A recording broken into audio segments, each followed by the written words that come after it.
Assalamualaikum warahmatullahi wabarakatuh. Saya Tuan Nur Alisa binti Tuan Su, pelajar di UP 5B, Diploma Pengurusan Pelancongan semester akhir, ingin membentangkan laporan akhir industri saya di Pertubuhan Peladang Kawasan Machang selama 6 bulan. Saya memilih PPK Machang untuk menjalankan latihan industri saya kerana saya yakin saya dapat menimba ilmu pengetahuan dan menimba ilmu baru dalam bidang pertanian. Pertubuhan Peladang Kawasan Machang ditubuhkan bertujuan untuk meningkatkan taraf sosioekonomi dan sosial, menambah pengetahuan dan kemahiran, meningkatkan hasil, membaiki cara hidup ahli-ahli serta mewujudkan satu masyarakat tani yang amat progresif, berdikari, makmur.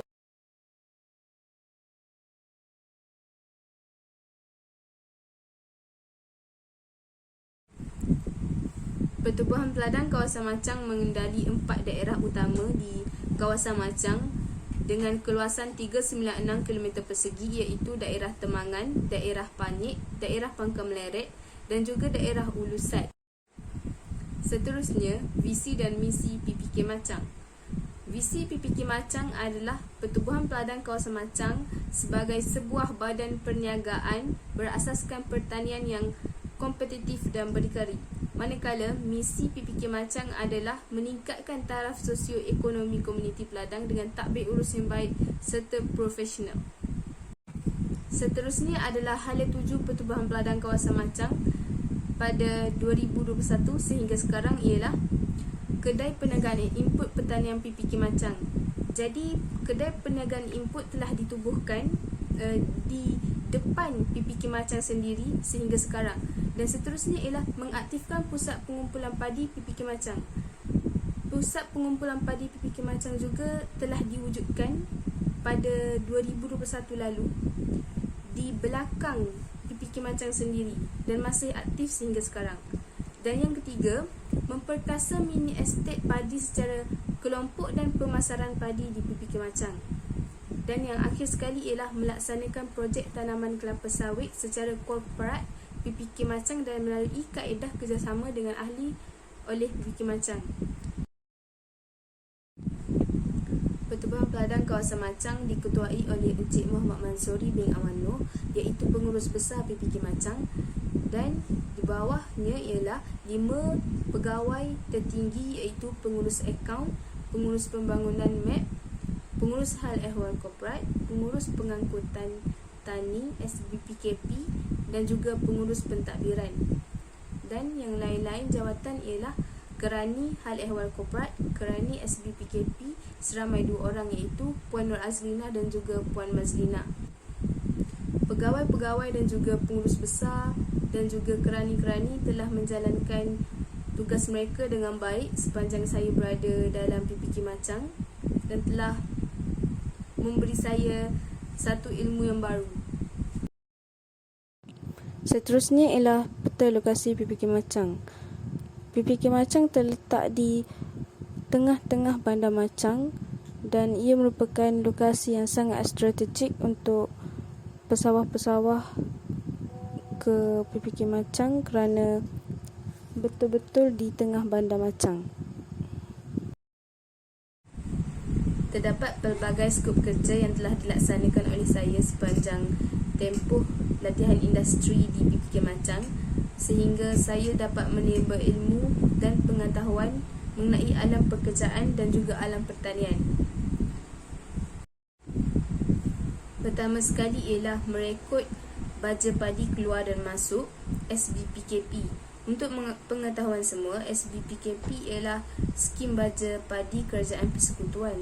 Jadi PPK Machang telah membuat SBPKP supaya ahli-ahli peladang dan juga pesawah yang berdaftar dengan peladang menguruskan padi dan tanah mereka dengan lebih cepat dan juga selamat.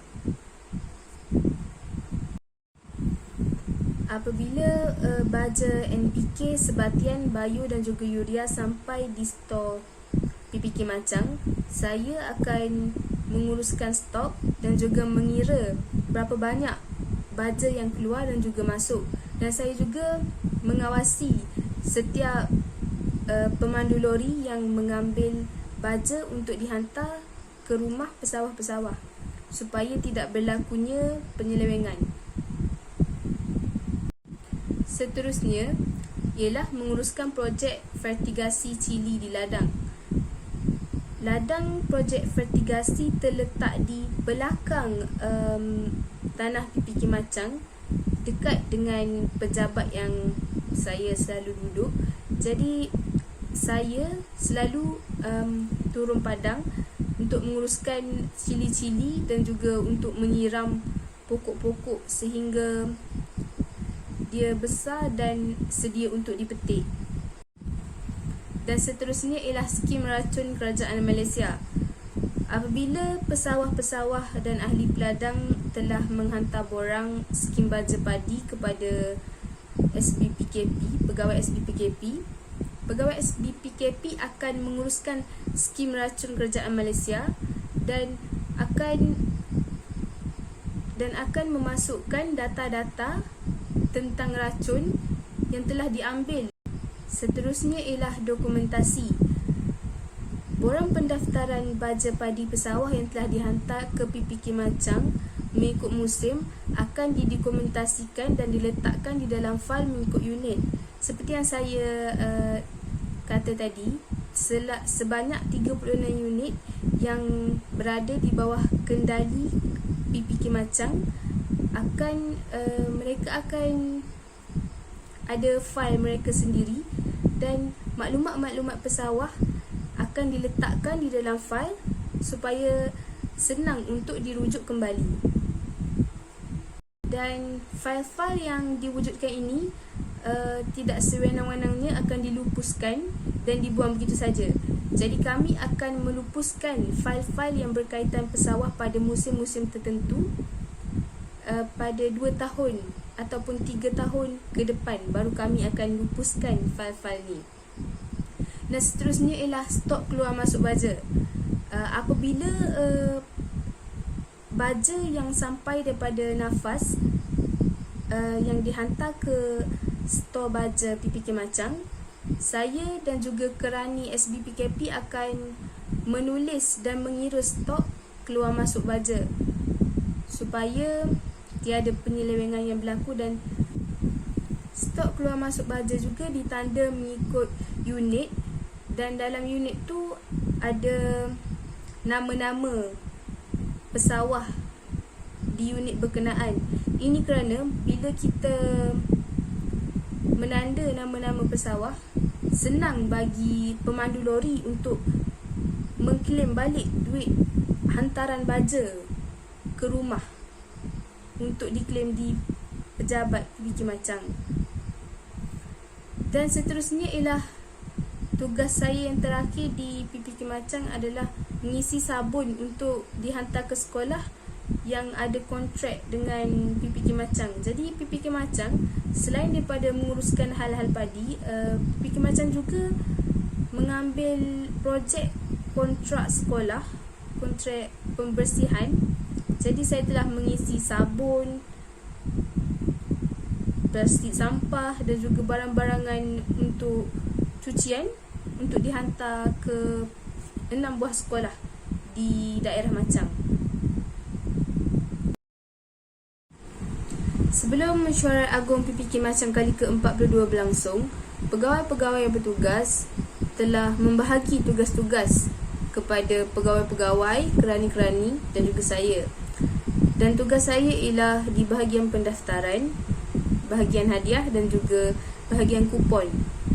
Jadi saya telah membeli barang-barangan elektrik di Kemudi Timur untuk disediakan kepada cabutan bertuah nanti.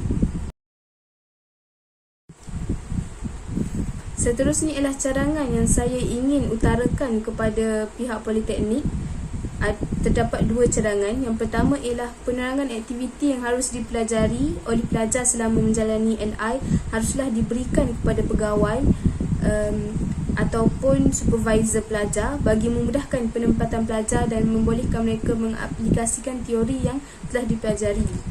Dan yang keduanya ialah kursus ceramah ataupun seminar bagi para pelajar yang ingin menjalani LI berkaitan dengan tempat kerja, contohnya etika kerja, cara berpakaian serta cara pergaulan dan juga komunikasi dan sebagainya haruslah disediakan kepada pelajar sebelum mereka menjalani LI, kerana dengan ini mereka akan lebih bersedia ketika menjalankan latihan industri di firma ataupun organisasi tersebut.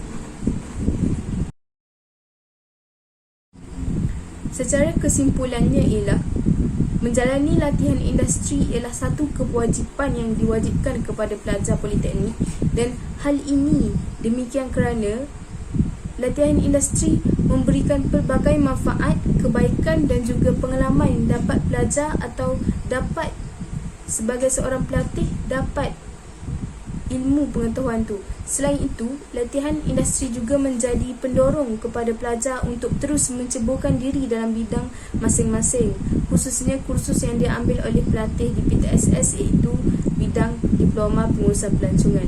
Di samping itu, semangat iltizam yang tinggi serta keyakinan dapat diwujudkan dalam diri setiap pelatih supaya apabila mereka keluar dalam bidang pekerjaan nanti, mereka akan lebih confident dan juga berani dalam menyelesaikan masalah dan berdepan dengan alam pekerjaan. Dan akhir sekali, saya ingin mengucapkan sejuta penghargaan kepada pihak Pertubuhan Peladang Kawasan Machang dan juga pihak Politeknik Malaysia, Politeknik Tuanku Syed Sirajuddin, kerana telah memberi saya peluang untuk menjalani latihan industri di PPK Machang dan telah memberi saya banyak peluang dan juga pengalaman dalam bidang pekerjaan dan juga dalam bidang pertanian. Sekian, terima kasih.